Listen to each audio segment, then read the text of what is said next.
ಇವತ್ತು ರೋಣ ಮತಕ್ಷೇತ್ರದ ಜನಪ್ರಿಯ ಶಾಸಕರಾಗಿರ್ತಕ್ಕಂಥ ಸನ್ಮಾನ್ಯ ಶ್ರೀ GS ಪಾಟೀಲ್ ಸಾಹೇಬರಿಗೆ ಸಚಿವ ಸ್ಥಾನ ನೀಡಬೇಕಂತೇಳಿ ನಾವು ಒತ್ತಾಯವನ್ನು ಮಾಡ್ತಾ ಇದ್ವಿ.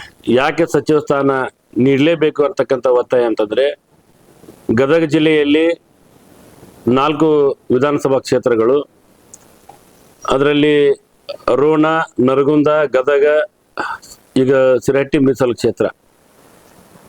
ಪ್ರತಿ ಸಾರಿ ಸಚಿವ ಸಂಪುಟದಲ್ಲಿ ಇವತ್ತು ಕಾಂಗ್ರೆಸ್ ಪಕ್ಷದ ಸರ್ಕಾರ ಯಾವಾಗ ನಮ್ಮ ರಾಜ್ಯದಲ್ಲಿ ಜನರ ಆಶೀರ್ವಾದದೊಂದಿಗೆ ರಾಜ್ಯದಲ್ಲಿ ಅಧಿಕಾರಕ್ಕೆ ಬಂದಿದೆ, ಪ್ರತಿ ಸಾರಿ ಕೂಡ ಅತಿ ಹೆಚ್ಚು ಗದಗ ಮತಕ್ಷೇತ್ರದ ಶಾಸಕರಿಗೆ ಮಣೆ ಹಾಕ್ತಕ್ಕಂಥ ಕೆಲಸವನ್ನು ಇವತ್ತು ಹೈಕಮಾಂಡ್ ಮಾಡ್ತಾ ಇದೆ.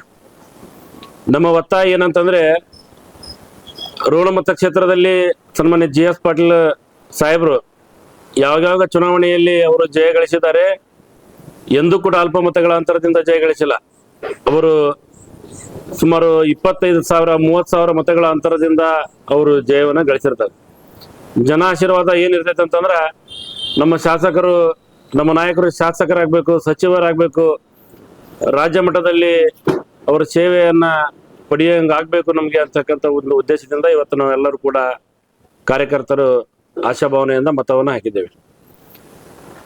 ಜೊತೆಗೆ ಇವತ್ತು ರೋಣ ಮತಕ್ಷೇತ್ರಕ್ಕೆ ಹಿಂದಿನ ಮುಖ್ಯಮಂತ್ರಿಗಳಾಗಿರ್ತಕ್ಕಂಥ ಸನ್ಮಾನ್ಯ ಸಿದ್ದರಾಮಯ್ಯ ಸಾಹೇಬರು ಬಂದಾಗ ಕೂಡ ಹೇಳಿದ್ದಾರೆ, GS ಪಾಟೀಲ್ರು ಸಚಿವರಾಗಲಿಕ್ಕೆ ಅರ್ಹರಿದ್ದಾರೆ, ಅವರಿಗೆ ಮುಂದಿನ ದಿನಮಾನಗಳಲ್ಲಿ ಅವಕಾಶವನ್ನು ಮಾಡಿಕೊಡ್ತೀವಿ ಅಂತೇಳಿ.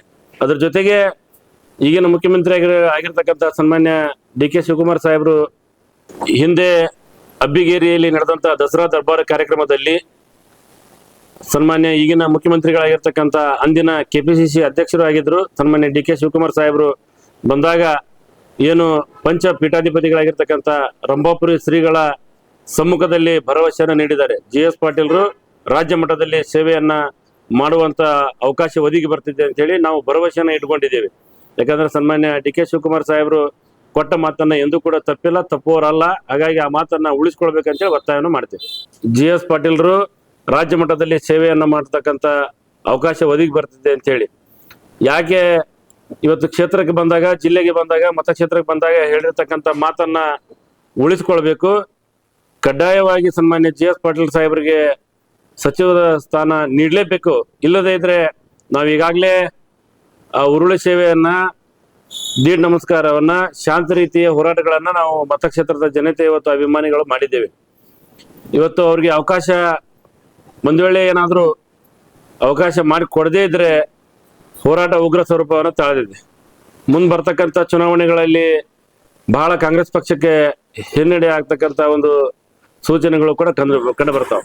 ಹಾಗಾಗಿ ಇವತ್ತು KPCC ಅಧ್ಯಕ್ಷರು, ರಾಜ್ಯದ ಮುಖ್ಯಮಂತ್ರಿಗಳು, ಕೇಂದ್ರದ ನಾಯಕರು ಇದನ್ನ ಪರಿಗಣಿಸಿ ಸನ್ಮಾನ್ಯ GS ಪಾಟೀಲ್ ಸಾಹೇಬರು ಸುಮಾರು 50 ವರ್ಷಗಳ ಅವರ ರಾಜಕೀಯ ಜೀವನದಲ್ಲಿ ಕಾಂಗ್ರೆಸ್ ಪಕ್ಷವನ್ನ ಕಟ್ಟಲಿಕ್ಕೆ, ಕಾಂಗ್ರೆಸ್ ಪಕ್ಷನ ಬೆಳೆಸಲಿಕ್ಕೆ ಇಡೀ ಜಿಲ್ಲೆಯ ಆದ್ಯಂತ ಜಿಲ್ಲಾಧ್ಯಕ್ಷರಾದ ನಂತರ ಇಡೀ ಜಿಲ್ಲೆಯಾದ್ಯಂತ ಪಕ್ಷ ಸಂಘಟನೆಯನ್ನು ಮಾಡಿ ಹೆಚ್ಚು ಕಾರ್ಯಕರ್ತರನ್ನ ಶಕ್ತಿ ತುಂಬಿ ಇವತ್ತು ಪಕ್ಷ ಅಧಿಕಾರಕ್ಕೆ ಬರಲಿಕ್ಕೆ ಪ್ರಾಮಾಣಿಕವಾಗಿ ಶ್ರಮಿಸಿದ್ದಾರೆ. ಅವರ ಸುದೀರ್ಘ 50 ವರ್ಷದ ರಾಜಕೀಯ ಅನುಭವವನ್ನ ರಾಜ್ಯ ಮಟ್ಟದಲ್ಲಿ ಸೇವೆ ಮಾಡಲಿಕ್ಕೆ ಅವಕಾಶ ಮಾಡಿಕೊಡ್ಬೇಕಂತೇಳಿ ಈ ಮೂಲಕ ಒತ್ತಾಯವನ್ನು ಮಾಡ್ತೇವೆ. ರಾಜು ಸಾಂಗ್ಲಿಕರ್, ಗಜೇಂದ್ರಗಡ.